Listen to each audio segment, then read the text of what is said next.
يا أيها الذين آمنوا ادخلوا في السلم كافة ولا تتبعوا خطوات الشيطان وقال عليه الصلاة والسلام إن هذا القرآن يرفع الله به أقواما ويضع به آخرين صدق اللہ ورسولہ صلی اللہ علیہ وسلم۔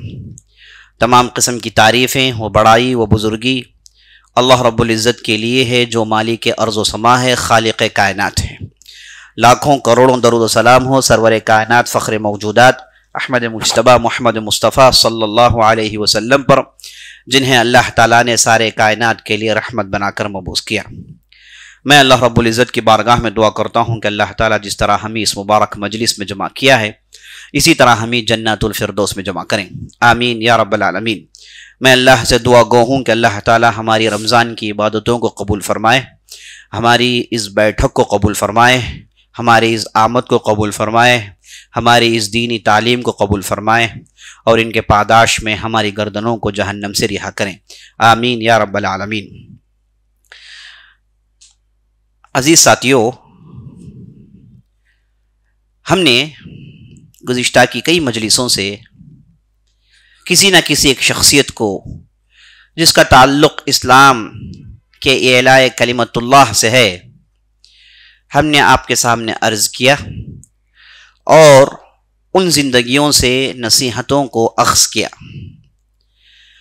آج ہم جس شخصیت کے تعلق سے سننے والے ہیں یہ اسلام کے سب سے پہلے مہاجر ہیں، جنہوں نے سب سے پہلے ہجرت کر کے ساری دنیا کو دکھایا کہ اللہ کے لیے سب کچھ چھوڑا جا سکتا ہے، اور اللہ کے لیے جہاں دولت کو چھوڑا جا سکتا ہے وہاں پر اپنے خاندان والے اور اپنی اولاد کو بھی اللہ کے نام پر چھوڑ کر دوسرے علاقے میں جایا جا سکتا ہے جہاں پر اللہ کی عبادت کرنا زیادہ ممکن ہو۔ عزیز ساتھیو، میں آپ کو لے کر چلتا ہوں عہد نبوی صلی اللہ علیہ وسلم کے اس زمانے میں جب آپ صلی اللہ علیہ وسلم نے مکے کی وادی میں اسلام کا ڈنکا بجایا، اسلام کا نعرہ بلند کیا، اور لوگوں نے آپ صلی اللہ علیہ وسلم کے اس دعوت پر بڑی آسانی سے لبیک نہیں کہا، بلکہ آپ پر ایمان لانے والوں کی تعداد گنتی کی چند تھی، مٹھی بھر لوگ تھے جنہوں نے اسلام قبول کیا۔ اور وہ زمانہ ایسا تھا کہ جب آدمی اسلام کا نام لے تو لوگ اس پر ٹوٹ پڑتے تھے۔ اسلام کا نام لینا یا پھر اسلام قبول کرنا اپنی شامت کو دعوت دینے کے برابر تھا۔ یہ زمانہ تھا جب یہ مہاجر اول کے کان پر اسلام کی دعوت پڑتی ہے، انہیں معلوم ہوتا ہے کہ ان کے رشتہ دار جن کا نام محمد صلی اللہ علیہ وسلم ہے وہ لوگوں کو اللہ کی طرف بلا رہے ہیں۔ ان کی دعوت یہ ہے کہ اللہ کے علاوہ کوئی معبود برحق نہیں، اگر عبادت ہونی ہے تو وہ صرف اور صرف اللہ ہی کی ہونی ہے۔ ان بتوں میں کچھ رکھا نہیں گیا ہے، نہ یہ کچھ فائدہ پہنچاتے ہیں نہ ان سے کچھ نقصان ہوتا ہے، یہ صرف اور صرف مٹی کے بت ہے، ان سے کچھ ہونے والا نہیں۔ ان کی عبادت کرنا سراپا گمراہی ہے، اور اللہ نے جس عبادت کو فرض کیا تھا وہ توحید تھا، توحید ہی کے راہ پر اللہ کی عبادت کی جا سکتی۔ تو یہ باتیں جب اس مہاجر اول کے کان پر پڑی تو باتیں انہیں بہت آسانی سے سمجھ میں آ گئی، کوئی دقت پیش نہیں آئی۔ یہ سیدھے آپ صلی اللہ علیہ وسلم سے ملاقات کرنے کے لیے دار الارقم پہنچتے ہیں۔ دار الارقم عزیز ساتھیو اس گھر کا نام ہے جہاں پر ایک صحابی رہتے تھے جن کا نام ارقم بن ابی ارقم تھا۔ یہ ان لوگوں میں سے ہیں جنہوں نے بالکل شروع میں، لگ بھگ ان کی تعداد، ان کا نمبر 8واں ہے کہ یہ جب اسلام قبول کرتے ہیں، تو شروع میں اسلام قبول کر چکے تھے اور انہوں نے اپنے گھر کو اسلام کے دعوت کا مرکز بنا لیا۔ آپ صلی اللہ علیہ وسلم سے کہا کہ آپ ادھر ادھر چھپ کے گھاٹیوں کے پیچھے پہاڑیوں میں لوگوں سے ملاقات کرتے ہیں، انہیں نمازیں پڑھاتے ہیں، انہیں اللہ کی عبادت سکھاتے ہیں۔ میں چاہتا ہوں کہ آپ اس کام کے لیے، اس کار خیر کے لیے میرے اس گھر کا استعمال کریں۔ تو آپ صلی اللہ علیہ وسلم دارالارقم میں لوگوں کو استقبال کرنا شروع کرتے ہیں. جو بھی کسی بھی تعلق سے اسلام کے بارے میں پوچھنا چاہتا وہ آپ صلی اللہ علیہ وسلم سے دارالارقم پہنچتا. لیکن دارالارقم یہ ایسا گھر تھا جو بالکل گھاٹیوں کے اندر تھا اور یہاں پر مسلمان چھپ چھپ کے پہنچتے تھے. علل اعلان یہاں پر پہنچنا بہت ہی مشکل تھا اور چاروں طرف مشرکین کا غول تھا. اور یہ وہ زمانہ تھا جب ابھی اللہ کی طرف سے حکم نازل نہیں ہوا کہ آپ صلی اللہ علیہ وسلم کھلم کھلا لوگوں کو اسلام کی دعوت دیں. جیسا کہ ہم جانتے ہیں سیرت کے آغاز میں آپ صلی اللہ علیہ وسلم 3 سال تک خفیہ دعوت کرتے رہے, چھپ چھپا کے لوگوں کو اسلام کی طرف بلاتے رہے. بعد میں اللہ نے کہا انذر عشیرتک الاقربین, اے نبی صلی اللہ علیہ وسلم اب چلو اٹھو, ڈنکی کی چوٹ میں لوگوں کو بلاؤ. تو آپ صلی اللہ علیہ وسلم نے علی اعلان دعوت کا سلسلہ شروع کیا. تو یہ خفیہ دعوت کا زمانہ تھا. تو یہاں پر لوگ چھپ چھپ کے اسلام قبول کرتے تھے اور دارالارقم پہنچتے تھے. جب کوئی بھی صحابی اسلام قبول کرتے تو انہیں دارالارقم پہنچا دیا جاتا, جہاں پر انہیں شہادت پڑھنے سکھایا جاتا اور ساتھ ساتھ نماز کی ادائیگی سکھائی جاتی. تو عزیز ساتھیوں, یہاں پر اس مہاجر اول کو پہنچا دی گئی اور یہ آپ صلی اللہ علیہ وسلم کے رشتہ دار تھے. آپ صلی اللہ علیہ وسلم بنو ہاشم سے تھے اور یہ بھی بنو ہاشم سے تھے. انہوں نے آپ صلی اللہ علیہ وسلم کی دعوت سنی اور بڑی آسانی سے اسلام قبول کر لیا. اور یہ جو آپ صلی اللہ علیہ وسلم کی دعوت پر شروع میں اسلام قبول کرتے ہیں, جو مہاجر اول ہیں, جن کی جو ہے ہجرت آپ سننے والے ہیں, ان کا نام ہے مصعب بن عمیر بن ہاشم العبدری. آپ صلی اللہ علیہ وسلم کے دادا اور ان کے دادا ایک ہیں. تو آپ صلی اللہ علیہ وسلم سے ان کا گہرا رشتہ تھا اور یہ شروع میں اسلام قبول کر لیتے ہیں. اسلام قبول کرنے سے پہلے ان کی زندگی کچھ ایسی تھی. یہ بہت ہی مالدار گھرانے سے ان کا تعلق تھا. ان کی والدہ جن کا نام خناس بنت مالک تھا, یہ بہت ہی مالدار عورت تھی اور ان کے والد نے ڈھیر ساری تجارت میں دولت چھوڑی تھی جو انہیں وراثت میں ملی اور ان کی والدہ کو وراثت میں ملی. ڈھیر سارا مال تھا اور یہ جب مکے کے وادی میں چلتے لوگ ان کی خوبصورتی اور ان کے کپڑوں کو دیکھ کر اشاش کرتے ہیں, کہتے کہ کیا زبردست نوجوان ہے. اور یہ ان کی دولت اور ان کے مالدار ہونے کی علامت یہ تھی کہ یہ انتہائی زبردست ایک خوشبو استعمال کرتے اور بہت ہی کاسٹلی یہ خوشبو ہوتی تھی جسے وہ استعمال کرتے. اور یہ استعمال کر کے اگر کسی راستے سے چلتے تو بعد میں آنے والوں کو پتا چل جاتا کہ یہاں پر مصعب بن عمیر گزرے ہیں, کیونکہ اس نوعیت اس قسم کی عطر استعمال کرنے والے مکے کے وادی میں گنتی کے چند ہیں. ان میں سے مصعب بن عمیر کا نام نمایاں ہے. تو عزیز ساتھیوں, مصعب بن عمیر اسلام لانے سے پہلے ان کی دنیا ان کے لیے جنت تھی. ان کا گھر ان کے لیے جنت تھا. پیسوں کی کوئی کمی نہیں تھی, پیسوں کی فراوانی تھی. ہر روز ایک لباس پہنتے تھے. کھانے پینے کے سامان عام لوگوں کی طرح ان کی زندگی نہیں تھی, بلکہ بہت ہی مالداروں میں ان کا شمار ہوتا تھا. لیکن قربان جائیں اس ہستی پر, قربان جائیں اس نفس قدسیہ پر کہ اس نے اسلام کی دعوت کو قبول کیا. جہاں یہ انتہائی مالدار تھے, جہاں یہ تاجر ذہن رکھتے تھے, وہاں اللہ نے انہیں بات سمجھنے کی زبردست فہم عطا کی تھی. اس لیے ان کا فہم انہیں بتایا, ان کی سمجھ انہیں بتائی کہ جو دعوت محمد بن عبداللہ الہاشمی صلی اللہ علیہ وسلم دے رہے ہیں اس سے حق والی کوئی چیز ہو نہیں سکتی. تو انہوں نے فوراً اسلام قبول کیا اور جیسے ہی اسلام قبول کیا انہیں معلوم ہے کہ یہ موت کے منہ میں ہاتھ ڈال رہے ہیں.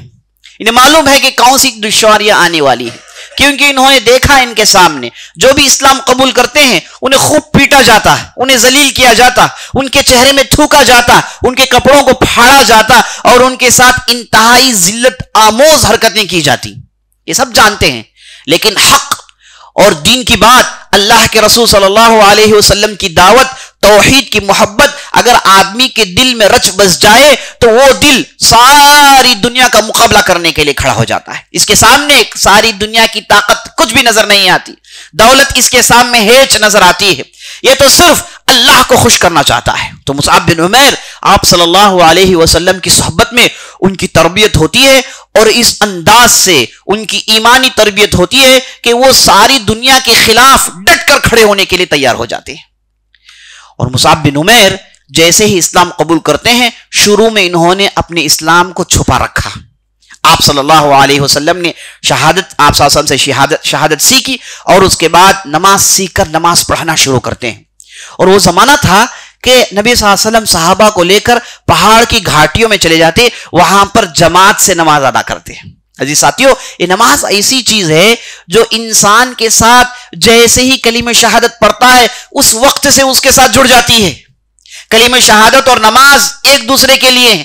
کلمہ شہادت ہو اور نماز نہ ہو ویسی شہادت کا کوئی فائدہ نہیں, اور کلمہ شہادت ہو اور نماز نہ ہو اسے کچھ فائدہ ہی نہیں.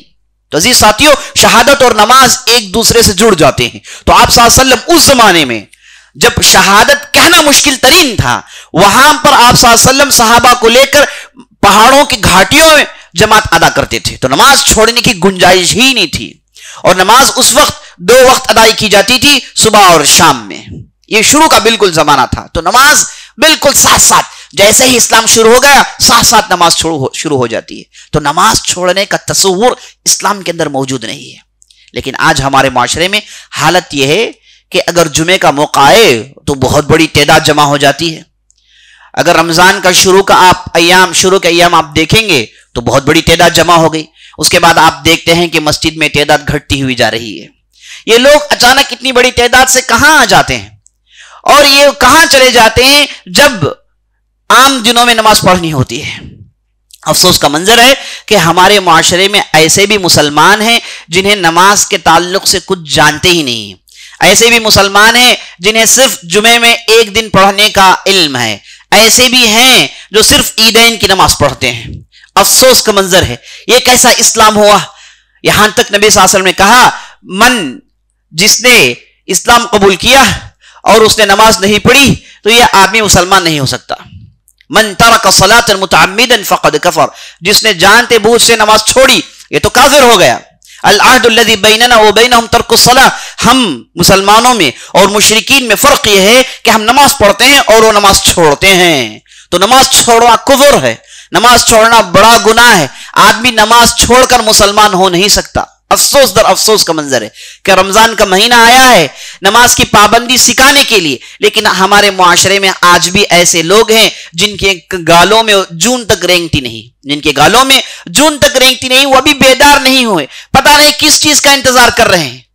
اللہ حفاظت فرمائے. لیکن یہاں پر یاد رکھ لیجئے, ہماری ذمہ داری بنتی ہے جنہیں اللہ نے نماز پڑھنے کی توفیق بخشی, جنہیں اللہ نے اللہ کے دین پر چلنے کی ہدایت دی, ان لوگوں پر فرض بنتا ہے کہ وہ ان لوگوں کو کھینچ کر لائیں, ان لوگوں کو دین سمجھائیں, ان لوگوں کو ایسی مجالس میں لائیں جہاں ان کی تربیت ہوتی ہو, تاکہ اس کے بعد وہ اللہ کے دین پر عمل کر سکیں. یہ کیسا مسلمان ہے جو نماز نہیں پڑھتا؟ مجھے یہاں پر ایک بہت بڑے فقیہ کی بات یاد آتی ہے جو مغرب میں رہتے تھے, اندلس میں رہتے تھے. انہوں نے ایک مسئلے پر گفتگو کرتے ہوئے کہا کہ مسلمان ہو کر نماز چھوڑنا, وہ نماز چھوڑنے کی وجہ سے اسے مسلمانوں کے قبرستان میں نہیں دفن کرنا, ایسی مثال میں نے کبھی نہیں دیکھی. مانا یہ کہ وہ ان کے معاشرے میں مسلمانوں کو نماز چھوڑتے ہوئے نہیں دیکھے ہیں. اگر وہ ہمارے معاشرے میں آئے تو وہ کیا کہیں گے؟ یہاں پر تو معاملہ یہ ہے کہ مسلمان نماز چھوڑتا ہے, اسے مسئلہ ہی نہیں. اذان ہو رہی ہے, جماعت سے نماز چل رہی ہے, اسے تو اس کی دکان کی پڑی ہے, اسے تو اس کا کام کا پڑا ہے. جبکہ نبی صلی اللہ علیہ وسلم صحابہ جنہوں نے ڈھیر ساری دولت کمائی, ابھی آپ نے عبد الرحمن بن عوف کے تعلق سے سنا کہ اللہ نے انہیں کتنی دولت دی تھی. وہ پوری دولت کماتے, اللہ ان کی دولت میں برکت ڈالتے رہتا, لیکن یہ زیادہ وقت مسجد میں گزارتے ہیں, نماز کبھی ضائع نہیں ہوتی. تو اگر کوئی آدمی اپنے ایمان کو چیک کرنا چاہے وہ نماز کی پابندی کو دیکھے, نماز کو لے کر وہ کتنا محتاط اور کتنا سیریس ہے.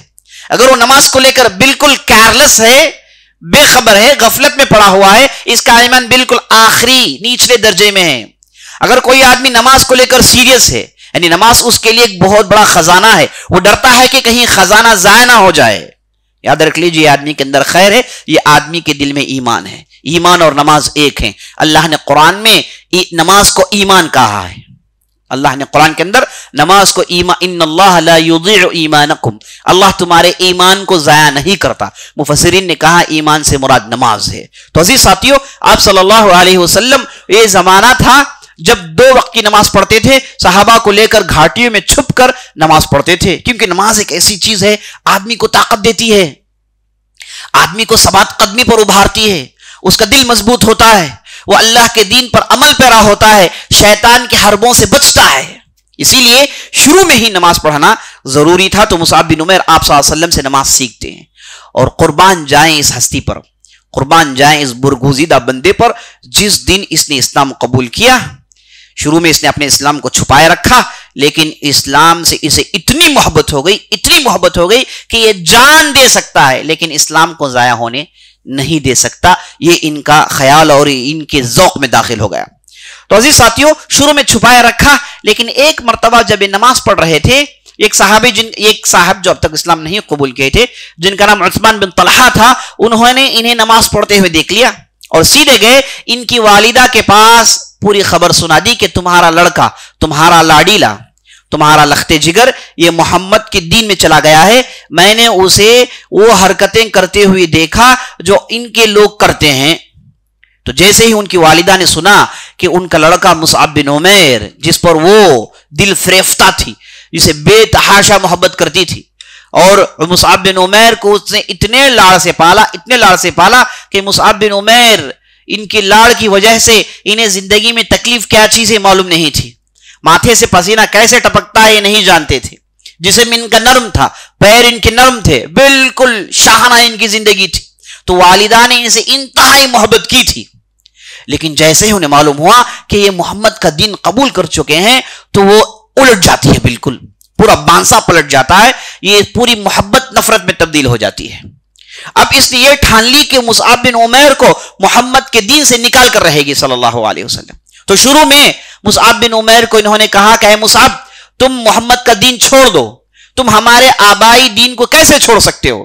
وہ دین جس پر تمہارے والد عمل کرتے تھے، وہ دین جس پر ہمارے آبا و اجداد تھے، آپ محمد کے نئے دین کی وجہ سے انہیں چھوڑ دو گے؟ ہرگز ایسا مت کرو، محمد کے دین میں مت جانا۔ لیکن مصعب بن عمیر نے ان کی بات نہیں سنی۔ تو اس کے بعد ان کی والدہ نے مصعب بن عمیر کو آزمانا شروع کیا، پہلے ایموشنلی اٹیک کیا، پہلے انہوں نے کہا کہ میں نہیں کھاؤں گی جب تک کہ تم محمد کے دین کو نہیں چھوڑ دیتے ہو۔ تو مصعب بن عمیر نے کہا کہ والدہ آپ ہرگز ایسی کوشش مت کرے، کیونکہ ایسا کرنے سے میں دین چھوڑنے والا نہیں ہوں، یہ اللہ کا دین ہے، آپ اللہ کے رسول ہیں، اس میں کوئی تجارتی فائدہ، اس میں تمہارا ہمارا دین ایسا کچھ ہے ہی نہیں، ایک ہی دین ہے جو اللہ نے نازل کیا ہے، میں آپ کو دعوت دیتا ہوں کہ آپ اللہ کے دین میں داخل ہو جائیں۔ لیکن ان کی والدہ نے چند دنوں تک کھانا چھوڑا، دیکھا کہ مصعب بن عمیر پگھلتے ہیں کہ نہیں پگھلتے ہیں، لیکن مصعب بن عمیر ویسے ہی ڈٹے رہے۔ اور اس کے بعد چند دنوں کے بعد ان کی والدہ نے عجیب و غریب حرکت کی، وہ سڑکوں میں چلے جاتی اور کھلے دھوپ میں کھڑی ہو جاتی، اور ہم جانتے ہیں مکے کی دھوپ قاتل ہوتی ہے، تو دھوپ میں کھڑی ہو جاتی اور مصعب بن عمیر کو چیتاونی دیتی کہ اگر تم دین کو نہیں چھوڑو گے محمد کے، میں اسی دھوپ میں کھڑی ہو کر پاگل ہو جاؤں گی، مر جاؤں گی۔ تو مصعب بن عمیر نے کہا کہ ایسا ہرگز مت کرے، میں دین چھوڑنے والا نہیں ہوں۔ تو ان کی والدہ روزانہ یہ کام کرتی تھی اور سارے خاندان والے مصعب بن عمیر سے کہتے کہ تمہیں عقل نہیں، تمہاری والدہ کیسے کام کر رہی ہے اور تم اس دین کو کیوں نہیں چھوڑتے، تم اس چیز کو کیوں نہیں چھوڑتے؟ تو مصعب بن عمیر نے کہا کہ دیکھیں، میں اس دین کو چھوڑنے والا نہیں ہوں، مجھے لا الہ الا اللہ محمد رسول اللہ کا مزہ لگ گیا ہے، مجھے معلوم ہو گیا ہے کہ دنیا وقتی دنیا ہے، یہاں پر چند دنوں کے لیے ریل پیل ہے اور اس کے بعد آخر اللہ کی بارگاہ میں کھڑے ہونا ہے، اور اللہ سبحانہ و تعالی ہماری زندگیوں کے تعلق سے ہر چیز کے بارے میں پوچھے گا۔ لا یغادر صغیرۃ ولا کبیرہ، کوئی چھوٹی چیز نہیں چھوڑی جائے گی، نہ کوئی بڑی چیز چھوڑی جائے گی، ہر چیز کے تعلق سے پوچھا جائے گا۔ تو مصعب بن عمیر اپنے ثبات قدمی کا ثبوت دیتے ہیں، ڈٹے ہو کر ان کی والدہ کے ان ایموشنل اٹیکس کو جھیلتے ہیں۔ وہ ایسے ہی 3 دن 4 دن 1 ہفتے تک کرتی رہی، لیکن جب انہیں معلوم ہو گیا، لوگوں نے کہا کہ نہیں، یہ جو بھی محمد کے دین میں داخل ہوتے ہیں صلی اللہ علیہ وسلم، یہ لوگ واپس نہیں آتے، یہ جان دے دیں گے، یہ اپنے آپ کو ختم کر دیں گے، لیکن یہ اپنے ایمان کو نہیں چھوڑیں گے۔ پتہ نہیں محمد کچھ جادو کرتا ہے، جو بھی اس کے پاس چلے جاتے ہیں باہر نہیں آتے۔ تو لوگوں نے خناس بنت مالک کو سمجھایا کہ اس دین کو پکڑنے کے بعد لوگ چھوڑتے نہیں، تو لہٰذا تو مصعب بن عمیر سے ہاتھ دھو دو۔ اس کے بعد ان کی والدہ نے تیسری کوشش یہ کی کہ مصعب بن عمیر کو گھر میں ایک قید خانے میں ڈال دیا اور انہیں اسی حالت میں رکھا، اور انہیں کھانے نہیں دیتی تھی، پینے نہیں دیتی تھی، ان کی پوری دولت مندی کو چھین لی. انہیں جو جو آسائشیں، جو جو راحتیں، جو جو سہولتیں گھر میں ملتی تھی سب کو چھین لیتی ہیں. یہاں تک کہ ان کے اچھے عمدہ کپڑے وہ بھی چھین لیتی ہیں، ان کی خوشبودار عطر اسے بھی چھین لیتی ہیں، اور انہیں ایک کمرے میں سڑا ہوا چھوڑ دیتی ہیں. اور مصعب بن عمیر تکالیف جھیلتے رہتے ہیں، پریشانی جھیلتے رہتے ہیں، کہتے رہتے ہیں کہ مجھے اس قید خانے سے نکال دو. تو جب مصعب بن عمیر کو ہر ممکن طریقے سے انہوں نے آزما لیا، لیکن مصعب بن عمیر چھوڑنے والے نہیں ہیں، تو آخر کار مجبور ہو کر وہ قید خانے سے نکالتی ہیں اور مصعب سے کہتے ہیں کہ جا، میں تجھے الوداع کہتی ہوں، اس کے بعد تیرا میرا کوئی تعلق نہیں، اس کے بعد تیرا میرا کوئی تعلق نہیں. اگر مستقبل میں تمہیں دل میں بات آئے کہ محمد کے دین کو چھوڑنا ہے تو تب واپس میرے پاس آنا، تب تک کے لیے میں تجھے خیر آباد کہتی ہوں. ایک روایت میں بات آئی کہ نہیں، وہ مصعب بن عمیر کو قید خانے میں ڈال کر کئی دن تک رکھی تھی، اور ان کے خاندان والے سب مل کے مصعب بن عمیر کو اذیت دیتے تھے. یہاں تک کہ وہ زمانہ آیا جب نبی صلی اللہ علیہ وسلم نے صحابہ سے کہا کہ اب مکے کی وادی، مکے کی گھاٹی سنگلاخ ہو گئی ہے، یہاں پر ایمان کا لفظ بولنا موت کو دعوت دینے کے برابر ہو گیا ہے، تو یہاں پر ہمارا جچنا رہنا ممکن نہیں، اس لیے ہم نبیوں کی سنت پر عمل کریں گے، کوئی ایک ایسی زمین پر ہجرت کریں گے جہاں پر امن اور امان ہو اور ہمارے دین پر ہم عمل کر سکتے ہوں. تو آپ صلی اللہ علیہ وسلم نے ان دنوں حبشہ کی طرف لوگوں کو ہجرت کرنے کی اجازت دے دی. تو پہلی ہجرت ہوئی حبشہ کی طرف. تو مصعب بن عمیر کو کہا گیا کہ اگر تم قید خانے سے باہر نکل آؤ تو ہم آپ کو حبشہ لے جاتے ہیں جہاں پر امن و امان کی زندگی ہوگی. تو مصعب بن عمیر کے تعلق سے ایک روایت میں آتا ہے، ایک صحابیہ ہیں جن کا نام لیلہ بنت ابی لبابہ، وہ کہتی ہیں کہ اچانک ایک مرتبہ نبی صلی اللہ علیہ وسلم رات میں ہمارے گھر آئے، اور ان کے گھر میں ان کے والد جن کا نام عامر بن ربیعہ تھا، ان کے پاس آ کر نبی صلی اللہ علیہ وسلم نے کہا کہ دیکھو مصعب بن عمیر آپ لوگوں کے ساتھ آنا چاہتے ہیں، تو آپ رات کے تاریکی اندھیریوں میں ان کا انتظار کرنا، وہ جیسے ہی آئے انہیں لے کر تم حبشہ کی طرف نکل جانا. تو کہتی ہیں کہ ہم انتظار میں تھے تو بالکل مصعب بن عمیر ایسے لگا کہ کہیں سے وہ دوڑ کر آ رہے ہیں، کہیں سے کوئی انہیں کھدڑا رہا ہے، یہ اپنے قید خانے سے توڑ کر باہر آئے ہیں. پتہ نہیں اللہ نے ان کی مدد کی، کیسے وہ قید خانے سے نکلے پتہ نہیں، لیکن بہت تیزی سے دوڑ کر اس جگہ پہنچتے ہیں جہاں پر آپ صلی اللہ علیہ وسلم نے بتایا تھا. تو وہاں پر عامر بن ربیعہ سے ملتے ہیں، اور عامر بن ربیعہ وہ آدمی ہیں جو مصعب بن عمیر کی وہ ٹھاٹ باٹ زندگی دیکھے ہوئے ہیں، مصعب بن عمیر کی وہ خوشبو، مصعب بن عمیر کے وہ لباس دیکھا ہے. لیکن جب مصعب بن عمیر کو اس حالت میں دیکھتے ہیں تو ان کی آنکھوں میں آنسو آ جاتے ہیں کہ مصعب بن عمیر وہ پرتپاک نوجوان، آج اس کی حالت یہ کہ انتہائی قصب و پرسی کی حالت میں، اس کے کپڑے پھٹے ہوئے ہیں، اس کے جسم سے پسینہ نکلا ہوا ہے، چاروں طرف چوٹ ہیں اور کسی نے اسے پیٹا ہے، اور وہ ٹھاٹ باٹ سب کچھ ختم ہو گیا، اور دوڑتے ہوئے مصعب بن عمیر ہاں پہنچ رہے ہیں. تو عامر بن ربیعہ انہیں لے کر، ایک چھوٹی سی ٹولی تھی جو بڑی تیزی سے ساحل کی طرف بھاگی، اور کہتی ہیں کہ جب مصعب بن عمیر ہمارے ساتھ دوڑنے لگے تو چونکہ وہ بالکل نرم آدمی تھے، انہوں نے کبھی سختی دیکھی نہیں تھی، گھر میں ان کے جسم سے کبھی پسینہ نہیں نکلا، انہوں نے وہ رف زندگی کبھی نہیں دیکھی تھی. تو جب وہ ہمارے سامنے بھاگ رہے تھے، میں یہ دیکھتی ہوں کہ ان کے پیروں میں، ان کے قدموں سے خون پھوٹ پھوٹ کے نکل رہا ہے، پیر پھٹ گئے ہیں اور اسے خون نکل رہا ہے. تو عامر بن ربیعہ نے جب ان کی اس حالت دیکھی تو آگے بڑھ کے وہ اور دوسرے انہیں اٹھا لیتے ہیں، انہیں اٹھا کے دوڑتے ہیں، یہاں تک کہ انہیں اس کشتی میں پہنچا دیتے ہیں جہاں سے انہیں حبشہ ہجرت کرنی تھی. تو یہ پہلی ہجرت کر کے حبشہ پہنچ جاتے ہیں. اس کے بعد چند دنوں کے بعد وہاں سے واپس آتے ہیں، اور پھر 1 سال کے بعد دوسری ہجرت ہوتی ہے حبشہ کی طرف. اس بار 80 لوگ تھے، تو ان کے ساتھ بھی مصعب بن عمیر ہجرت کر کے حبشہ جاتے ہیں. اور جب وہاں پر پہنچے تو ایک مشہور خبر پہنچی کہ محمد صلی اللہ علیہ وسلم نے مشرکین سے معاہدہ کر لیا، اب کوئی لڑائی نہیں، کوئی مار دھاڑ نہیں. تو یہ جو مسلمان گئے تھے واپس آ گئے. جب واپس آئے تو معلوم ہوا کہ یہ رومرز تھی، اشاعت تھی، اس کی کوئی حقیقت نہیں. تو واپس جو آئے کئی لوگ پھنس گئے، اور پھر انہیں خوب پیٹا گیا اور انہیں اذیت دی گئی. تو مصعب بن عمیر بھی انہی لوگوں میں سے تھے جو واپس آ کے پھنس گئے تھے. تو ایسے ہی ایام آگے بڑھے، اور مسلمان جو بالکل چھوٹی تعداد میں مکی دور میں اسلام میں داخل ہوتے رہے، چونکہ اسلام قبول کرنا انتہائی سخت چیز تھی. یہاں تک کہ نبی صلی اللہ علیہ وسلم 10ویں یا پھر 12ویں بعثت نبوی 12th year of prophethood آپ صلی اللہ علیہ وسلم نے حاجیوں سے ملاقات کرنا شروع کیا. حج کے موقع پر جاتے حاجیوں کے ڈیرے میں اور انہیں اسلام کی طرف بلاتے, اور جہاں کہیں بھی گئے سبوں نے آپ صلی اللہ علیہ وسلم کو رد کیا, سبوں نے آپ صلی اللہ علیہ وسلم کی دعوت کو دھتکارا, یہاں تک کہ آپ صلی اللہ علیہ وسلم کو معلوم ہوتا ہے کہ یہ یثرب سے چند لوگ آئے ہیں, یہ ان کا ڈیرا ہے. تو اس زمانے میں آپ صلی اللہ علیہ وسلم کے ساتھ ابو بکر صدیق رضی اللہ عنہ ہوتے, یہ دونوں مل کے اس ڈیرے میں داخل ہو جاتے ہیں. وہاں پر دیکھتے ہیں کہ بنو خزرج کے بعض افراد ہیں اور بنو اوس کے بعض افراد ہیں, لگ بھگ ان کی تعداد 12 کے آس پاس تھی. تو آپ صلی اللہ علیہ وسلم ان کے درمیان بیٹھتے ہیں اور ان کے درمیان اللہ کی دین کی بات چیت شروع کرتے ہیں. تو یہ جو 12 لوگ تھے اللہ نے ان کے دل کو کھول دیا. آپ صلی اللہ علیہ وسلم کی دعوت کو چونکہ آگے بڑھانا تھا تو یہ پاک نفوس اس کے لیے بہت ہی مناسب لوگ تھے. تو انہوں نے نبی صلی اللہ علیہ وسلم کی دعوت سنی اور لا الہ الا اللہ کا پیغام سنا تو انہیں بات سمجھ میں آ گئی. تو یہ لوگ 12 لوگ مسلمان ہوتے ہیں اور نبی صلی اللہ علیہ وسلم سے وعدہ کر جاتے ہیں کہ آئندہ سال حج میں یہاں پھر ملاقات ہوگی آپ کے ساتھ. تو یہ 12 لوگ جاتے ہیں, جا کے چند دنوں کے بعد وہاں سے یہ لوگ خط لکھتے ہیں کہ آپ ہمارے پاس ایک ایسا آدمی بھیجیں جو ہمیں نماز پڑھانا سکھائیں, جو وضو کرنا سکھائیں, جو دین پر عمل کرنا سکھائیں, آپ کا جو پیغام ہے اس کی وضاحت ہمارے پاس کریں. تو آپ صلی اللہ علیہ وسلم کے سامنے ڈھیر سارے آپشنز تھے. ایک طرف آپ صلی اللہ علیہ وسلم کے پاس ابو بکر ہیں, عمر ہے, عثمان ہے, علی, معاذ بن زید بن ثابت ہیں, معاذ بن جبل, بڑے بڑے افراد ہیں.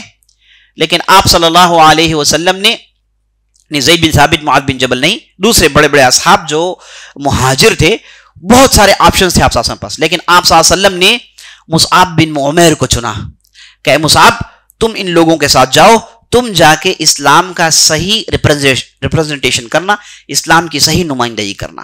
تو مصعب بن عمیر کا اختیار ہوتا ہے اور مصعب بن عمیر کو مدینہ بھیج دیا جاتا ہے.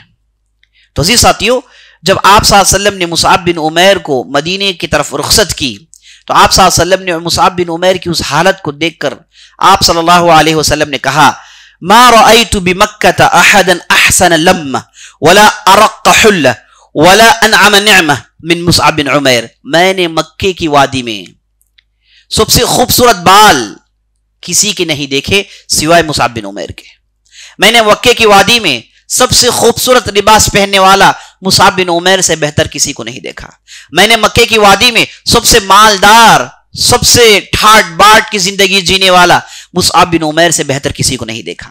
لیکن آج مصعب بن عمیر کی حالت یہ ہے کہ وہ اللہ کے دین پر ایمان لانے کی وجہ سے ان تمام چیزوں کو قربان دے چکے ہیں. آج ان کی حالت یہ ہے کہ مدینے کی طرف سفر کر جا رہے ہیں اور ان کے پاس ٹھیک سے کپڑے بھی نہیں پہننے کے لیے. وہ سب کچھ چلا گیا. اب صرف انتہائی سخت زندگی جسے مصعب بن عمیر نے للہ قبول کیا.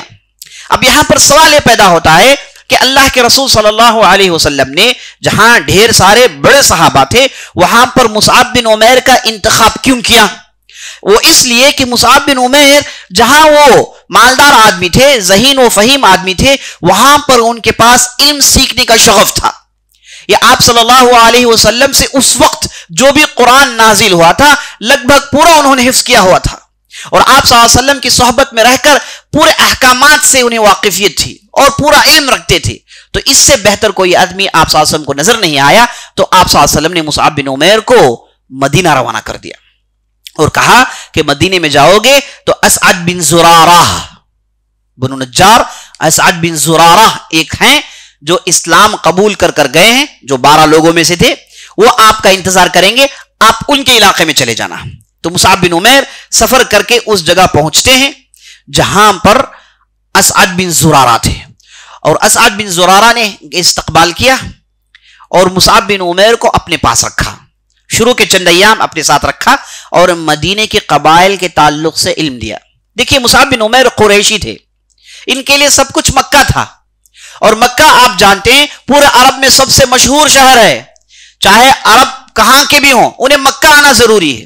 عربی اور مکہ ایک دوسرے کے لیے ہیں. مکہ ان کے لیے ہیڈ کوارٹرز ہے جہاں پر آتے ہیں, کعبے کی وہ زیارت کرتے ہیں اور مکے میں تجارت کرتے ہیں. مکہ اس زمانے میں بہت بڑا شہر ہوتا تھا عرب کے اندر. تو جو بھی عربی ہو، کسی بھی قبیلے سے اس کا تعلق ہو، وہ مکہ رجوع کرتا تھا. اور مصعب بن عمیر مکے کے تھے تو وہ دوسرے قبائل، دوسرے بستیوں سے واقف نہیں تھے. تو جب مدینہ پہنچے تو اسعد بن زرارہ نے مدینے کے تعلق سے بہترین بیک گراؤنڈ دیا، مدینے کے قبائل کے تعلق سے معلومات دی. تو مصعب بن عمیر نے ایک بہترین پروگرام بنایا کہ کیسے لوگوں کو اسلام میں داخل کرنا ہے. جب مصعب بن عمیر مدینہ گئے تو بڑی مشکل سے 12 سے 13 لوگ مسلمان ہوئے تھے بس. اور اس کے بعد وہ اپنی دعوت کا آغاز کرتے ہیں. مصعب بن عمیر نے کہا کہ اس علاقے میں سب سے مشہور قبیلہ کون سا ہے؟ تو انہیں معلوم ہوا کہ بنو عبد الاشہل ایک قبیلہ ہے، یہ بہت ہی مشہور اور طاقتور قبیلہ ہے. ان کے افراد اگر مسلمان ہو جائے تو اسلام کو کافی تقویت ملے گی. تو اسعد بن زرارہ کے ساتھ یہ بنو عبد الاشہل میں چلنا شروع کرتے ہیں، لوگوں سے ملاقات کرنا شروع کرتے ہیں. تو چند لوگ اسلام قبول کرتے ہیں دھیرے دھیرے. اور مصعب بن عمیر کی بات میں اللہ نے ایسی تاثیر دی. اور دعوت کرتے کیا تھے؟ لمبی لمبی بحثیں نہیں، تمہارا دین خراب ہمارا دین سچا، ایسی باتیں نہیں. سیدھے قرآن کی آیتوں کی تلاوت کرتے اور ان آیتوں کو سمجھاتے. بس قرآن کی آیتوں کی تلاوت کافی تھی کہ ایک عربی اسلام قبول کریں. اور ایسی عربی زبان، ایسی فصاحت، ایسی بلاغت کہ وہ انکار کہاں کر سکتا.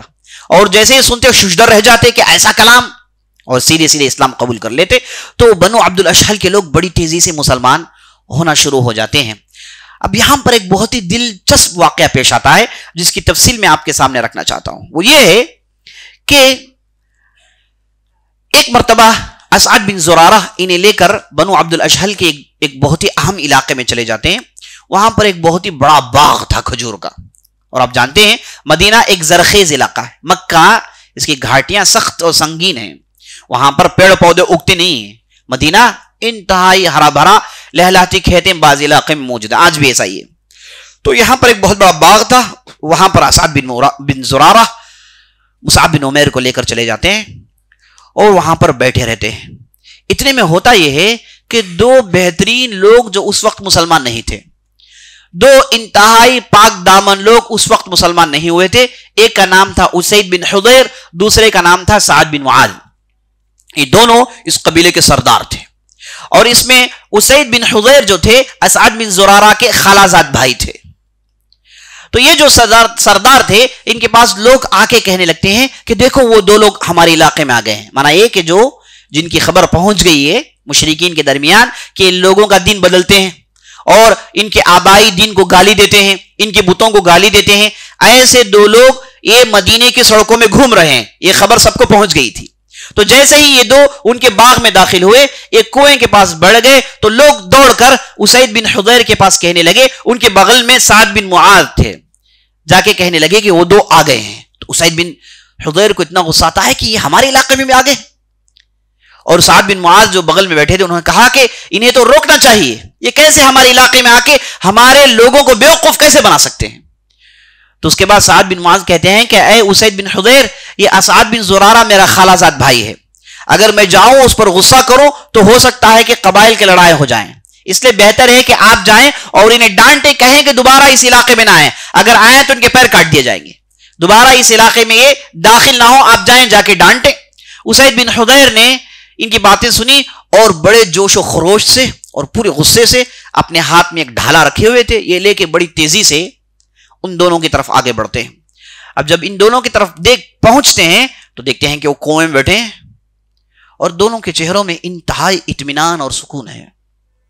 اسید بن حضیر جیسے ہی ان کے چہرے کو دیکھتے ہیں سراسیمہ ہو جاتے ہیں کہ یہ کیا ہو گیا، یہ کیسے لوگ ہیں، بڑے آرام سے بیٹھے ہوئے ہیں. انہیں تو گھبرا ہونا چاہیے کیونکہ ہم ان کے پیچھے پڑے ہیں اور انہیں بدنام کیا گیا ہے. انہیں تو کچھ اور چہرہ رکھنا چاہیے لیکن ان کا چہرہ کچھ اور ہے.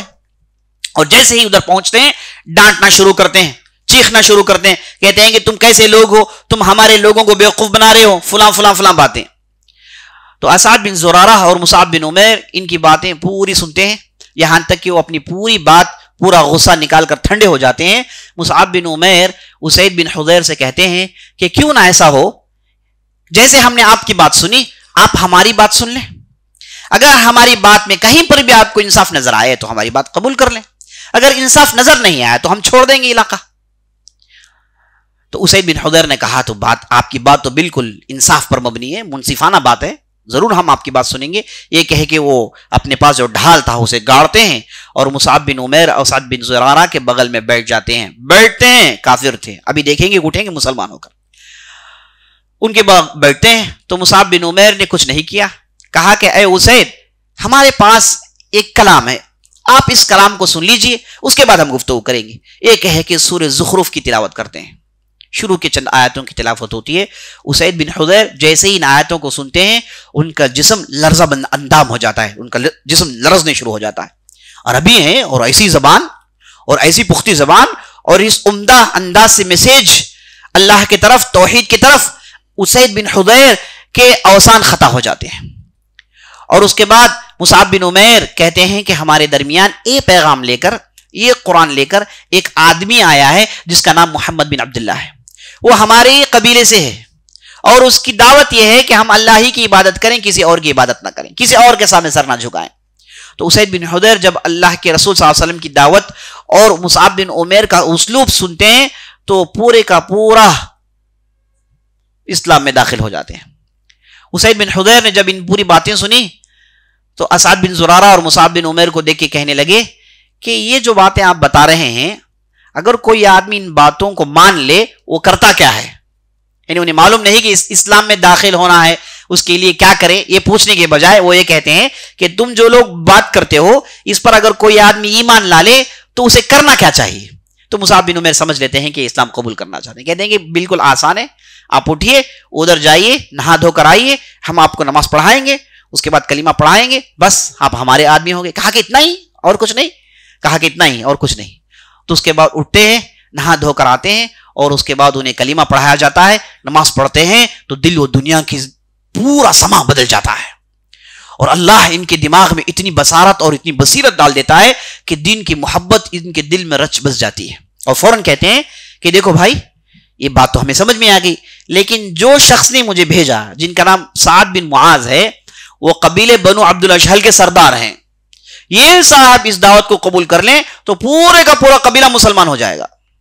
تو میری گزارش ہے کہ جیسے آپ لوگوں نے مجھے بتایا ویسے وہ صاحب کو بتائیں. اب وہ صاحب کو بھیجنے کی ذمہ داری میری, آپ ادھر ہی بیٹھے, ابھی جاتا ہوں میں انہیں بھیجتا ہوں. وہاں سے اسید بن حضیر نکلتے ہیں. معلوم ہے کہ سعد بن معاذ کا ریاکشن کیسے رہے گا, لیکن تیزی سے ادھر پہنچتے ہیں تو سعد بن معاذ دور سے انہیں دیکھ کر کہتے ہیں لوگوں سے کہ خدا کی قسم جو چہرہ لے کر گیا ہے وہ چہرہ لے کے واپس نہیں آیا ہے, ہو نہ ہو کہیں نہ کہیں کچھ ہو گیا ہے اس آدمی کو. اور سیدھے اسید بن حضیر آتے ہیں, وہ ایسے پیش کرتے ہیں کہ گویا کہ غصے میں ہیں اور ان دونوں پر غصے میں ہیں. اگر کہتے ہیں کہ کیسے لوگ ہیں دو لوگ, کیسی کیسی باتیں بتاتے ہیں, میں نے سب کچھ کہا لیکن سننے کے لیے تیار نہیں. اور اس کے بعد یہ ہو سکتا ہے کہ قبائل کے لڑائی کھڑے کر دیں, کیونکہ سعد بن معاذ سردار آدمی تھے, قبائل کے لڑائی سے ڈرتے تھے اور قبائل کی لڑائی کو روکنا یہ سردار کا کام تھا. تو اسید بن حضیر نے کہا کہ ان کی باتیں ایسی ہیں کہ قبائل میں جھگڑے ہو جائیں گے. تو سعد بن معاذ نے کہا اچھا ایسی بات ہے, جاؤ جا کر دیکھو آپ ادھر. تو سعد بن معاذ پھر ڈھال لے کے بڑی تیزی سے وہاں پر پہنچتے ہیں اور دیکھتے ہیں کہ دونوں بالکل سکون و اطمینان سے سمجھ لیتے ہیں کہ اسید بن حضیر نے مجھے ادھر بھیجا ہے. ان دونوں کو چہرے کے دیکھ کر سمجھ لیتے ہیں کہ اسید بن حضیر نے ادھر جو ہے مجھے چکما دیا ہے, مجھے ادھر بھیجنا تھا تو ایسی باتیں کہہ کے بھیج دیا. اور جیسے ہی ادھر پہنچے تو پھر وہی ریکارڈ, سعد بن معاذ چیختے ہیں تم نے کون بلائے, تم کون سے آدمی ہو, تم قریشی ہو, تم نے کس نے مدینہ لا لیا, تم کیسی کیسی باتیں کرتے ہو, تم بچوں کو بیوقوف بنا سکتے ہو, ہمیں بیوقوف نہیں بنا سکتے, ہم سمجھدار لوگ ہیں, ہم فلاں ہیں فلاں ہیں.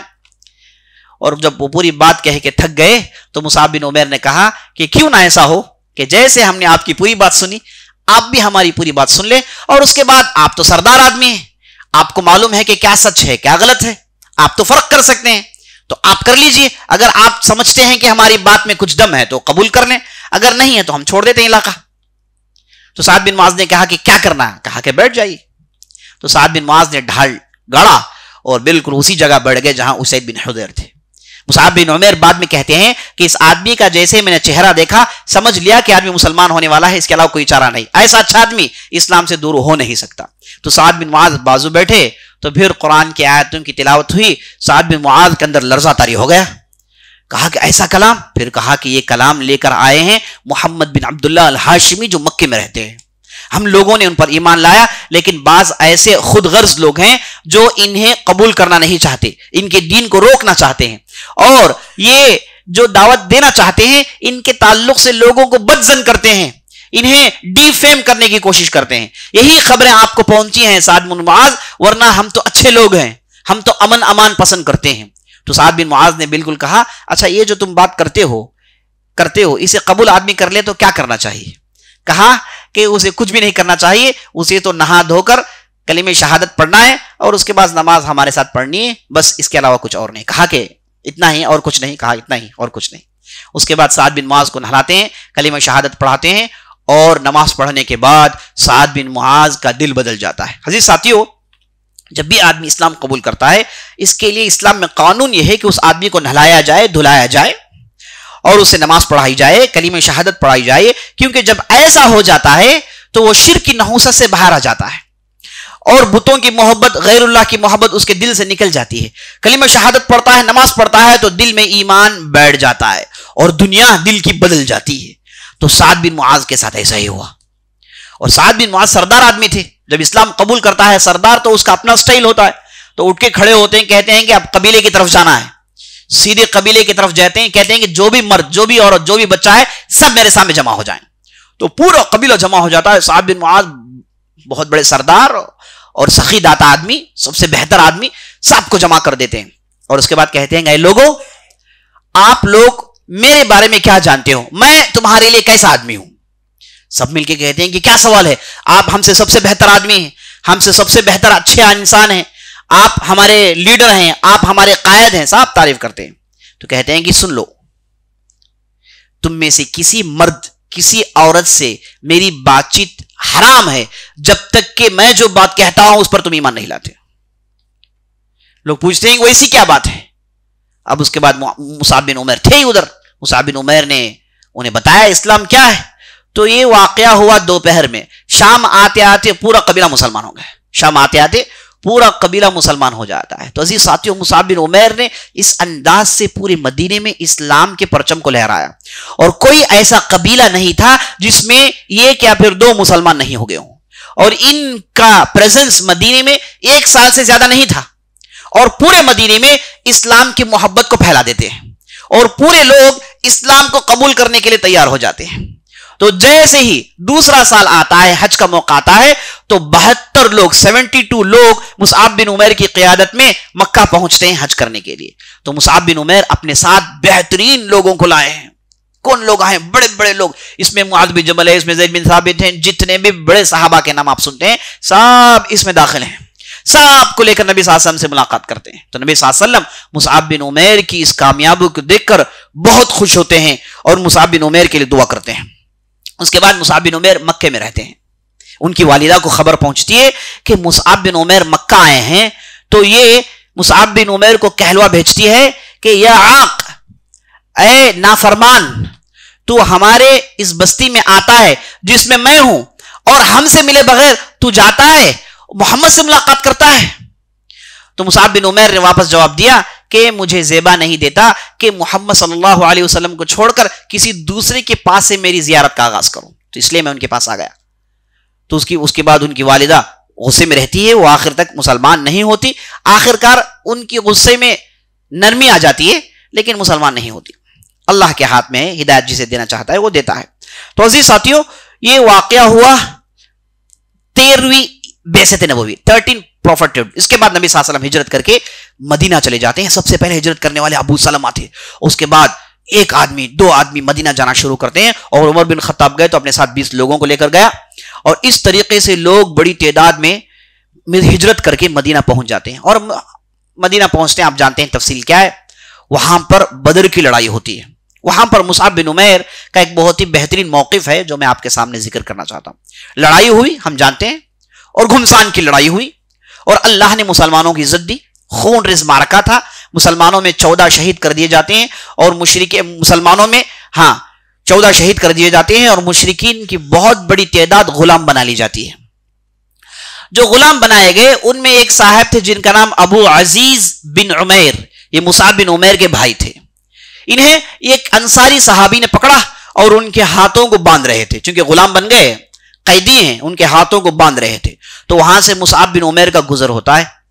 مصعب بن عمیر جیسے ہی ابو عزیز اپنے بھائی کو دیکھتے ہیں وہ انصاری صحابی سے کہتے ہیں کہ یہ صاحب کو کس کے باندھنا، ان کی والدہ بہت مالدار ہے، انہیں بچانے کے لیے بہت زیادہ فدیہ دے سکتی ہے، یہ صاحب کو کس کے باندھنا۔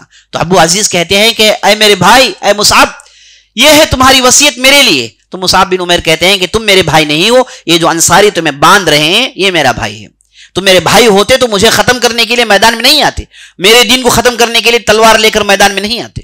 تو بدر کی ایسی لڑائی ایسی ساتھیوں جہاں پر بیٹے نے باپ کو مارا، کافر باپ کو، اور بھتیجے نے چچا کو قتل کیا، بھانجے نے ماموں کو قتل کیا، بھائی نے بھائی کو قتل کیا، وہ اس وجہ سے کہ یہاں پر حق ہے اور یہاں پر باطل ہے، یہاں پر توحید کی دعوت ہے، یہاں پر شرک کے رسوم و رواج ہے، یہاں پر اللہ کے رسول کی اتباع ہے، یہاں پر بتوں سے لو لگائے بیٹھے ہیں۔ تو عزیز ساتھیوں، یہ بدر کی لڑائی جسے الفرقان کہا جاتا ہے، جس میں دودھ کا دودھ پانی کا پانی کیا گیا، اس میں مصعب بن عمیر کا ایک مشہور موقف رہا۔ اس کے بعد چند دنوں کے بعد لڑائی ہوئی، احد کی لڑائی۔ اب یہ لڑائی ہم جانتے ہیں، آپ صلی اللہ علیہ وسلم نے شروع میں رائے دی کہ اس لڑائی لڑنے کے لیے ہم مدینے میں رہیں گے اور جو مشرکین حملہ کریں گے ہم مدینے میں رہتے ہوئے ان پر حملہ کریں گے، لیکن عام صحابہ کی رائے تھی کہ نہیں، ہم مدینے کے باہر جائیں گے اور مشرکین کا مقابلہ کھلے میدان میں کریں گے۔ تو اس کے بعد آپ صلی اللہ علیہ وسلم نے لوگوں کی رائے کو مانا، میجارٹی کو مانا، اور اپنے ساتھ اصحاب کو لے کر احد کے میدان میں پہنچتے ہیں۔ اور احد کے میدان میں آپ صلی اللہ علیہ وسلم نے صف بندی کی اور راستے میں 300 منافقین مسلمانوں کے لشکر کو چھوڑ دیتے ہیں۔ مسلمان کا لشکر شروع میں 1000 کی اس کی نفری تھی، تعداد تھی، اور جب 300 لوگ اس سے نکل گئے تو صرف 700 لوگ باقی تھے، اور یہ 700 لوگ احد کے میدان میں پہنچتے ہیں۔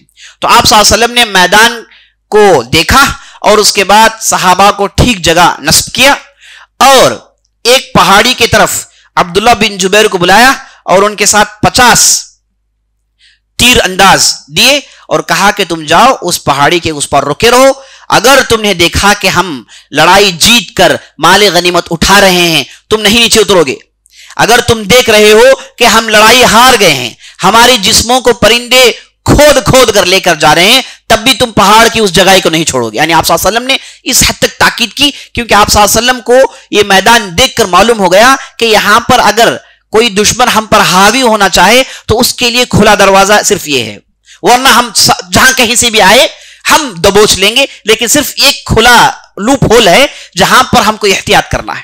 تو آپ صلی اللہ علیہ وسلم نے عبداللہ بن جبیر سے کہا کہ یہ لو 10-50 آدمی وہیں پر رکے رہو، اور لڑائی شروع ہوئی، گھمسان کی لڑائی شروع ہوئی۔ شروع میں مسلمانوں نے ایسی تاپڑ توڑ حملے کیے کہ مشرکین کے پرخچے اڑ گئے، ایسی گھمسان کی لڑائی، ایسا خون ریز معرکہ کہ مشرکین کے ہوش و حواس میں بھی نہیں تھا کہ مسلمان ایسی لڑائی لڑیں گے۔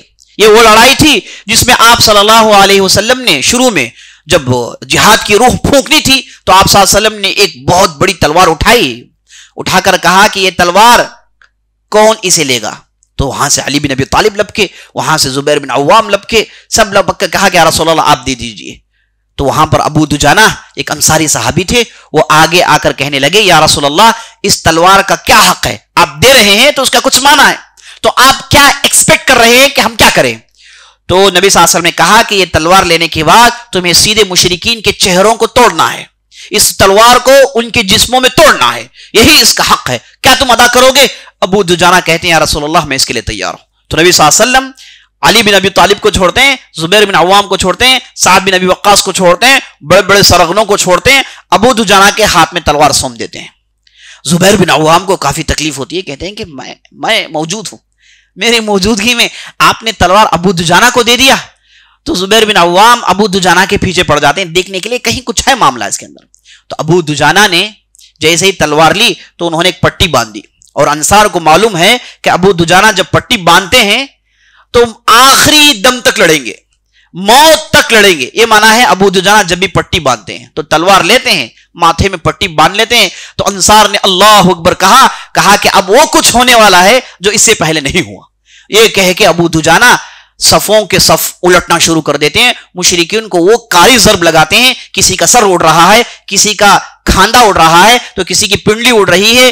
تو زبیر بن عوام جو ان کے پیچھے پڑے تھے دیکھنے کے لیے آخر انہیں تلوار کیوں دی گئی، تو زبیر بن عوام بعد میں کہتے ہیں کہ واقعی ابو دجانہ نے تلوار کا حق ادا کیا، مار مار کے اس تلوار کو توڑ دیا، مار مار کے اس تلوار کو توڑ دیا۔ ایسا خون ریز معرکہ شروع میں ہوا۔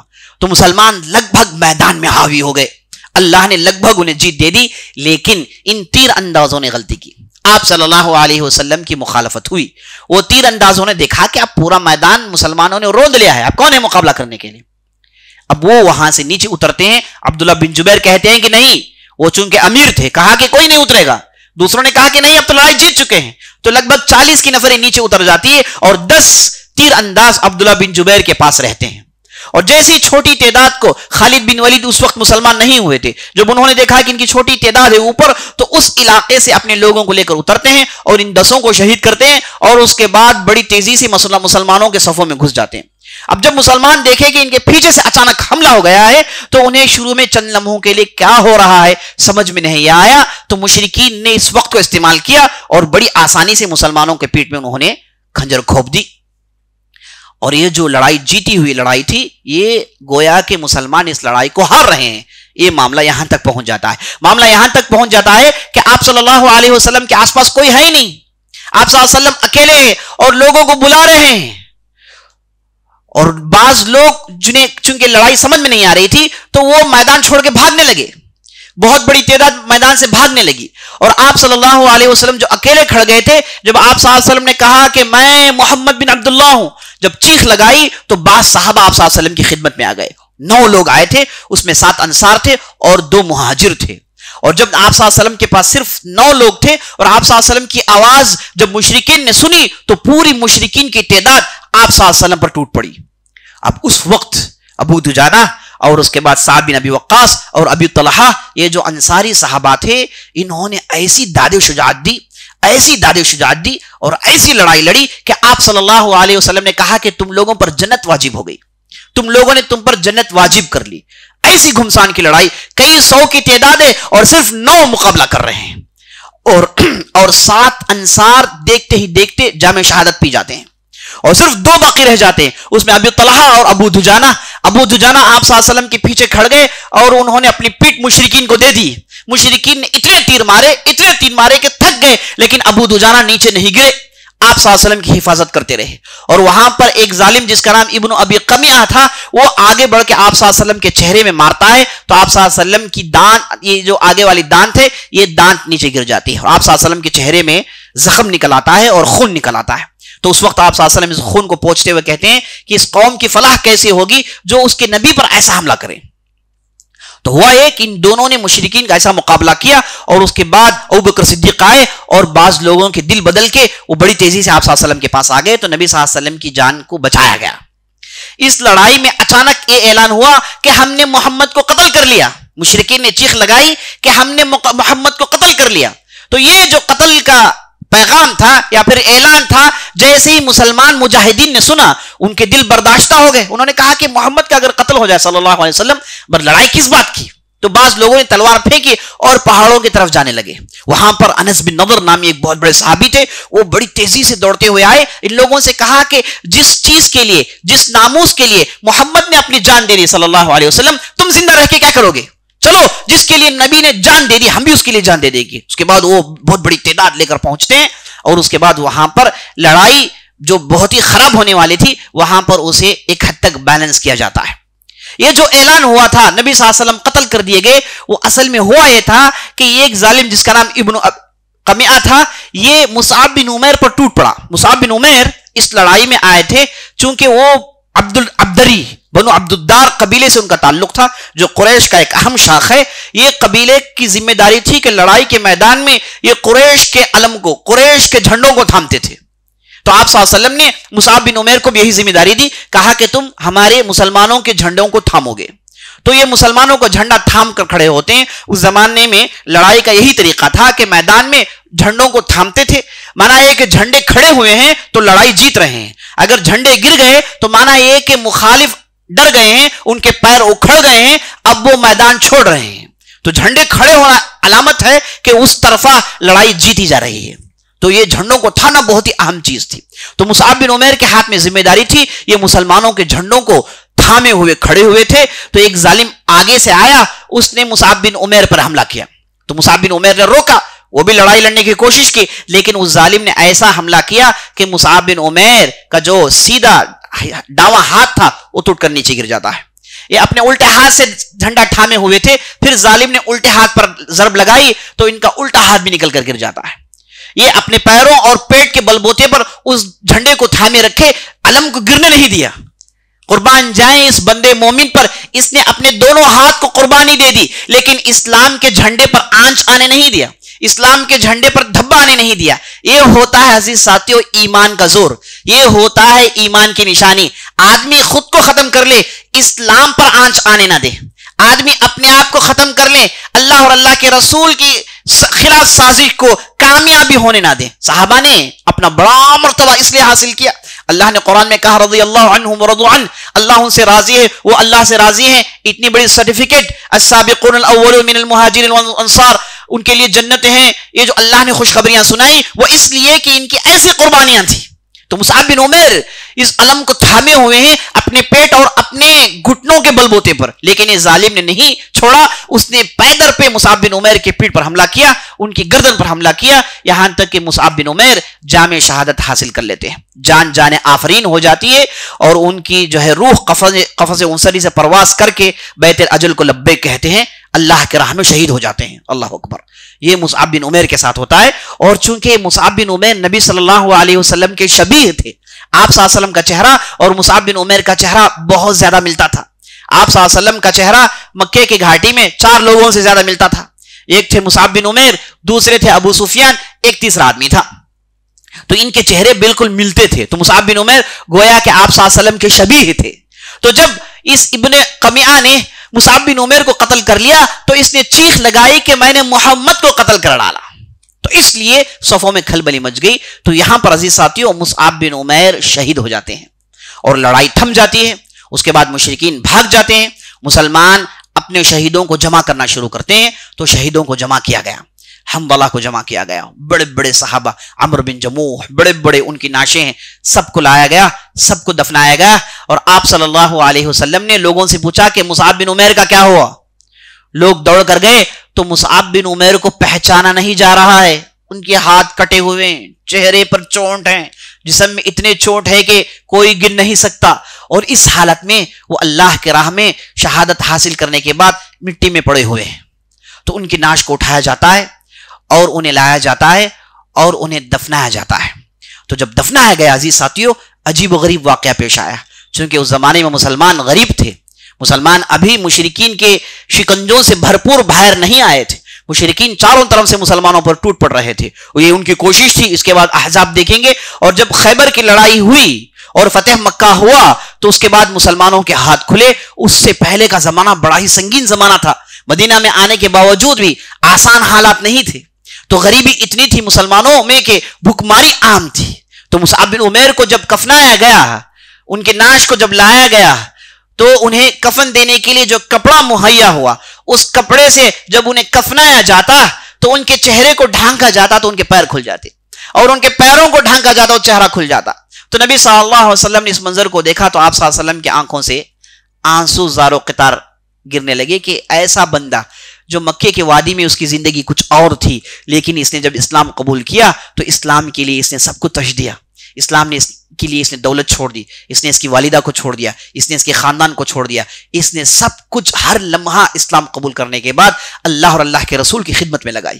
کتنی بڑی اس کی قربانی۔ تو آپ صلی اللہ علیہ وسلم نے مصعب بن عمیر کی اس حالت کو دیکھ کر قرآن کی آیتیں پڑھتے ہیں اور مصعب بن عمیر کو کہتے ہیں کہ تمہیں دنیا میں تو کچھ نہیں ملا، لیکن میں تمہیں آخرت کی گارنٹی دیتا ہوں، جنت میں تمہارے لیے بلند مرتبے ہوں گے۔ تو اس کے بعد آپ صلی اللہ علیہ وسلم کہتے ہیں کہ ان کے چہرے کو ڈھانک دیں، پیر میں گھاس رکھ دیں۔ تو اس انداز سے عزیز ساتھیوں مصعب بن عمیر کو دفنایا جاتا ہے۔ اور خباب بن ارد کی روایت بخاری میں ہے، خباب بن ارد وہ بھی بہت بڑے مجاہد تھے، جب ان سے پوچھا گیا کہ مہاجرین انصار کے کیسی حالات ہوتی تھی تو اس وقت انہوں نے ایک بہت ہی زبردست بات بتائی، مصعب بن عمیر کا ذکر کیا، کہا کہ ہم جب اسلام قبول کیے آسان حالات نہیں تھے، اور ہم لوگوں میں جن لوگوں نے اسلام قبول کی ان کی 2 قسمیں ہو گئی، ایک اسلام پھل پھولنے کے بعد زندہ رہے، انہوں نے جو محنت کی اس کے پھل انہوں نے توڑے، لیکن بعض ایسے افراد تھے جو صرف محنت جب چل رہی تھی ساتھ تھے، جب پھل توڑنے کا موقع آیا دنیا سے انہیں ایک چونی اٹھنی نہیں ملی، دنیا سے کوئی چیز نہیں ملی، اور اللہ سے جا ملے، اور اللہ کے پاس ان کے لیے بہت بڑے انتظامات ہیں کہتے ہیں کہ ان لوگوں میں سے مصعب بن عمیر ہیں جنہوں نے پوری محنت کی لیکن دنیا میں انہیں کچھ نہیں ملا. اشارہ اس طرف ہے بعض صحابہ جو اسلام قبول کیے، بعد جب اسلام پھل پھول گیا تھا انہیں ڈھیر سارا مال ملتا تھا مال غنیمت کے طور پر، لیکن مصعب بن عمیر کو کچھ نہیں ملا. انہوں نے تو صرف اللہ کے راہ میں قربانی دی، کچھ واپس نہیں ملا. کہتے ہیں کہ یہ ان لوگوں میں سے ہیں جو اللہ کے لیے سب کچھ دیا لیکن اللہ نے انہیں کچھ واپس نہیں دیا، لیکن انہیں آخرت میں بہت بڑا مرتبہ ہے. اور کہتے ہیں کہ مصعب بن عمیر وہ آدمی ہیں جب انہوں نے اسلام قبول کیا، ان کی نرم چمڑی جب سختی کو جھیلنا شروع کی تو ان کی چمڑی سے چھلکے نکلتے تھے. کہتے ہیں کہ میں نے انہیں دیکھا کہ ان کے جسم میں سے چھلکے گر رہے ہیں، جیسے سانپ اپنا چھلکا چھوڑتا ہے ویسے ان کے جسم سے چھلکے نکلتے تھے، کیونکہ وہ سختی جب انہوں نے جھیلا تو ان کا جسم انہیں سپورٹ نہیں کر رہا تھا. تو اس انداز سے میں نے مصعب بن عمیر کو دیکھا ہے. یہ کہتے ہیں خباب بن ارت. عزیز ساتھیوں، ان کی زندگی سے ہمارے لیے جو نصیحت ہے وہ یہ ہے کہ جو آدمی اللہ کے لیے اخلاص کے ساتھ اللہ کے دین کی خدمت میں لگتا ہے اللہ اسے ضائع نہیں کرتا. اللہ سبحانہ و تعالیٰ کے یہاں دنیا کچھ بھی حیثیت نہیں رکھتی. اسی لیے نبی صلی اللہ علیہ وسلم نے کہا کہ لو كانت الدنيا عند الله تساوي جناح بعوضة لما سقى منه كافر شربة ماء. اگر اللہ کی نظر میں یہ دنیا مچھر کے پر کے برابر بھی ہوتی تو کافر کو ایک گھونٹ پانی نہیں ملتا اس زمین میں. تو اللہ سبحانہ و تعالیٰ دنیا اور دنیا کی زیب و زینت اللہ کے نظر میں کچھ نہیں ہے. یہ دنیا تو ایک دھوکہ ہے جہاں آدمی آتا ہے جانے کے لیے، یہاں پر رہتا ہے چند ایام اور یہاں پر رہ کر اپنی آخرت سنوارتا ہے، یہاں پر رہ کر اپنی جنت سنوارتا ہے اور اس کے بعد یہاں سے اسے رخصت ہونی ہے. تو عزیز ساتھیوں، مصعب بن عمیر کی زندگی میں ہمارے لیے بہت بڑی نصیحت یہ ہے کہ ہم اور آپ اخلاص کی زندگی اگر بتائیں گے تو ہمارے لیے اللہ نے جو رکھا ہے وہ بہت بڑا ہے. ھذا باللہ توفیق وصلی اللہ علی نبینا محمد وعلی آلہ وصحبہ اجمعین. والسلام علیکم ورحمۃ اللہ وبرکاتہ. انشاءاللہ کل کی مجلس میں ہم اسی طریقے سے ایک اہم شخصیت کو لے کر آپ کی خدمت میں حاضر ہوں گے. آپ سے گزارش ہے کہ آپ وقت مقرر پر پہنچے اور ان باتوں سے فائدہ اٹھائیں اور ساتھ اپنے لوگوں کو لائیں، اپنے اہل خانہ کو لائیں تاکہ انہیں بھی ان اہم باتوں کو جاننے کا موقع ملے. ھذا باللہ توفیق وصلی اللہ علی نبینا محمد. موضوع کے متعلق کوئی سوال ہے تو کر سکتے ہیں انشاءاللہ. سوال یہ کر رہے ہیں کہ اگر کوئی آدمی اسلام قبول کرتا ہے کیا اس پہ نہانا واجب ہے؟ یہ اہل علم کے درمیان اس میں مختلف رائے ہے. صحیح یہ ہے کہ وہ اگر نہا لے تو بہتر ہے، اگر وہ نہا لے تو بہتر ہے. اگر نہانے کا انتظام نہیں ہے تو الگ بات ہے. اگر پانی وغیرہ نہانے کا انتظام ہے تو نہانا اس کے لیے زیادہ بہتر ہے. واللہ اعلم. سوال یہ کریں کہ اسلام قبول کرنے کے بعد کیا نماز پڑھنا، یہ جو 2 رکعتیں ہیں پڑھنا واجب ہے؟ نہیں، یہ 2 رکعتیں پڑھنا ان کے لیے مستحب ہے. اسلام قبول کرنے کے بعد اس کے بعد جو نماز ہوتی ہے وہ نماز اس پر واجب ہے. واللہ اعلم.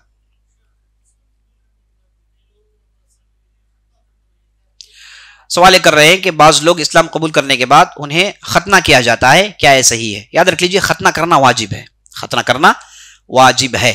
یہ جو صاحب اسلام قبول کیے ہیں انہیں اگر آپ شروع میں ختنہ کہیں گے تو گھبرا جائیں گے، ہے نا. اس لیے انہیں شروع میں ختنہ نہ کہیں، انہیں کہیں کہ اسلام قبول کرے آرام سے، اور جب بات پوری سمجھ جائیں تو انہیں بعد میں ختنہ کریں. فوراً جلد بازی ضرورت ہے. بعض لوگ ہے نا ایسا سمجھتے ہیں کہ شہادت بھی بعد میں، پہلے ختنہ کر لیں، ہے نا. انہیں لے کے ہسپتال کی طرف دوڑتے ہیں، وہ صاحب گھبرا جاتے ہیں، یہ کیا پریشانی ہے، اسلام قبول کے لیے مجھے ختنہ کرنے کے پیچھے پڑے ہیں.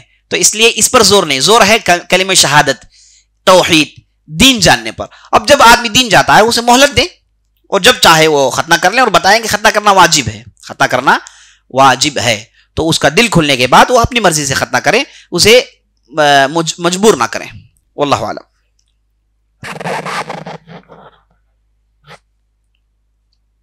ایک مشہور تاریخی سوال کر رہے ہیں. سوال یہ ہے کہ کیا تراویح 8 رکعتیں ہیں 20 رکعتیں؟ مائی عائشہ کی روایت صاف ہے جس میں وہ کہتی ہیں کہ آپ صلی اللہ علیہ وسلم نے رمضان اور غیر رمضان میں 11 رکعت سے زیادہ رات کی نماز نہیں پڑھی. تو جو لوگ اس حدیث میں عمل کرنا چاہتے ہیں وہ بہت ہی بہتر ہے، بہت ہی بہتر ہے. لیکن دوسری روایتوں میں ایسی باتیں ہم کو معلوم ہوتی ہیں جن میں آدمی اگر زیادہ پڑھنا چاہے تو اس کے لیے چھوٹ ہے. جیسے موسیٰ احمد کی روایت ہے جس میں آپ صاحب نے کہا کہ آدمی 2 نمازیں پڑھتے جائیں، اگر اسے صبح ہونے کا ڈر آ جائے تو 1 رکعت وتر پڑھ لیں. تو 2 زیادہ پڑھنے کی آپ صلی اللہ علیہ وسلم نے اجازت دی. دونوں آپ کے سامنے، اگر آپ چاہیں تو 8 رکعت پڑھیں اور 11 رکعت پڑھیں. اور یہ 8-11 رکعت جو آپ صلی اللہ علیہ وسلم کی ہوتی تھی، ماں عائشہ کہتی ہیں لا تسأل عن حسنہن وطولہن، اس کی خوبصورتی اور اس کی لمبائی کے بارے میں مت پوچھو. بہت ہی خوبصورت آپ صلی اللہ علیہ وسلم کی تہجد کی نماز، رات کی نماز ہوتی تھی. تو اگر کوئی آدمی اسی طرز پر عمل کرنا چاہتا ہے تو بہت اچھی بات ہے. اگر کسی کے پاس اتنی طول، اتنی طوالت سے کھڑنے کی طاقت نہیں، وہ مختصر پڑھنا چاہتا ہے، اس کے لیے بھی اچھی بات ہے. تو یہ جو 20 رکعت ہے اس میں کوئی قباحت نہیں، آدمی پڑھ سکتا ہے. لیکن افضل یہی ہے جو آپ نے سنا. جو حدیث پر عمل کرنا چاہتا ہے وہ اس پر عمل کر سکتا ہے انشاءاللہ.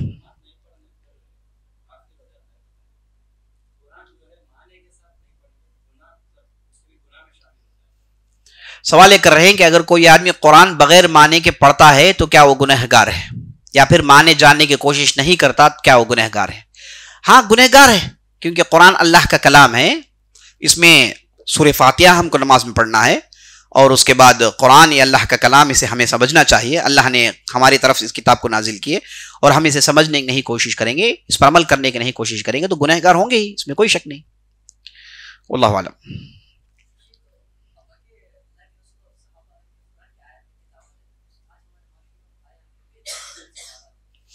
سوال کر رہے ہیں کہ ہمارے معاشرے میں آج کل بعض لوگوں نے سنت کے خلاف دعوت کا طریقہ اختیار کر لیا. معنی یہ کہ غیر مسلمانوں کے پاس جاتے ہیں تو ان کے وید کے شلوک انہیں پڑھتے ہیں، اس کے معنی سمجھاتے ہیں، اور اس کے بعد اسلام سے کمپیئر کرتے ہیں. عزیز ساتھیو، یہ جو کمپیریٹیو اسٹڈی ہے، دوسرے مذاہب اور اسلام سے جو کمپیئر کرنا ہے، یہ اس کے بعض ایکسپرٹس ہیں، اور یہ بالکل بعد کا مرحلہ ہے. شروع میں جب آدمی دعوت کا کام کرے گا، اسے صرف قرآن کی آیت پڑھے گا اور اسلام کی بڑائی بیان کرے گا، اسلام کی خوبی بیان کرے گا. اب سننے والے کی مرضی، اگر اس کے ذہن میں کوئی ڈاؤٹ ہو تو وہ ڈاؤٹ کلیئر کرے گا. شروع میں ہی کمپیریٹیو شروع کرنا یہ بالکل سنت کے خلاف طریقہ ہے، ایسا نہیں ہونا چاہیے. لیکن کوئی بندہ یہ کرنا چاہتا ہے، غیر مسلمان، وہ اسلام کو تحقیق کرنا چاہتا ہے، تو اسے کوئی ایکسپرٹ اس میدان کا اسے ڈیل کرے گا. یہی صحیح طریقہ ہے. واللہ اعلم.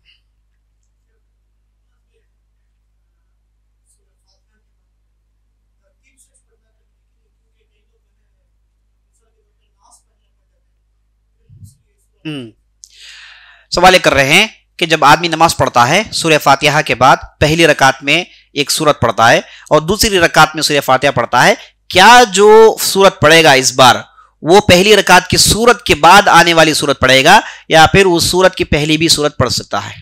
معنی یہ کہ قرآن کے اندر جو سورتوں کی جو ترتیب ہے اسی ترتیب کو نماز پڑھتے وقت فالو کرے گا، یا پھر آگے پیچھے ہو سکتا ہے؟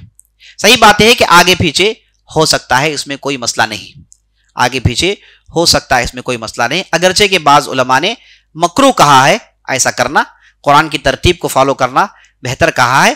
لیکن نبی صلی اللہ علیہ وسلم خود ثابت ہے کہ آپ صلی اللہ علیہ وسلم نے کئی ایک مرتبہ ترتیب کو آگے پیچھے کیا ہے. ایک مرتبہ سورہ نساء پڑھا، پھر آل عمران پڑھایا. تو آپ صلی اللہ علیہ وسلم سے خود یہ ثابت ہے کہ آپ صلی اللہ علیہ وسلم نے اس ترتیب کو آگے پیچھے کیا ہے. تو ترتیب کو آگے پیچھے کرنے کی اجازت ہے، لیکن بہتر یہ ہے کہ ترتیب کو آدمی فالو کرے. واللہ اعلم. سبحانک اللہ. کوئی بات نہیں.